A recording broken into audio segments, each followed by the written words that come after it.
Please explain to me how we got to the point where men are expected to be damn near perfect. Okay, so basically this guy is saying that he's frustrated that men are being held to this perfection standard right now, and women can basically do whatever they want, or so it feels like. And I'm not a woman, and I don't pretend to understand the entirety of the experience of being a woman, but I have a lot of women in my life that I've listened to, and I believe it's important for men who have done such things to communicate directly to other men so we can all hopefully be better. So I'd like to speak to you now, my guy. Okay, so a couple things. So basically for the entirety of humanity, all of history, women have basically been told to fit into a very tiny box. They've been told to be very quiet. They've been told to be very small. They've been told that their entire lives, their entire being is to be in service of men, people who essentially are us, look like us. You know, you get it. They've also essentially been told that their bodies only exist to please men or to grow more men. And if they, accidentally make a girl, they are to train that girl to be a woman who also lives in servitude of men. See where I'm going? So basically for the last 100 years or so, women have been clawing and scratching and screaming and dying and protesting just to get the same rights that us men have had for all of eternity. And currently they still don't have all the rights and privileges that we have, but all the ones that they do have, they are taking and they are running with.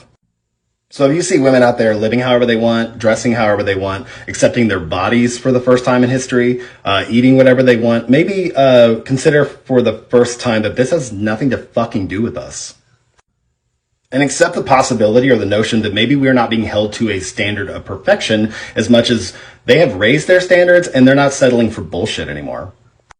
Maybe we're not being held to a standard of perfection as much as they're not accepting the breadcrumbs that we've been giving them for an eternity. Instead, they're making their own damn meal to kind of show us what kind of food they expect us to bring to the table. If you pay enough attention right now, you'll see that women are actually leading the way by example on how to live your best life, be the most authentic, love yourself fully, do the work, go to therapy, all the things that we need to all be doing as humans to be better for humanity. Us men love being inspired and encouraged to be better if it comes from like an athlete or a coach or an artist that we love. But for some reason, we continually have issues if that artist or coach or athlete that we love has a female voice.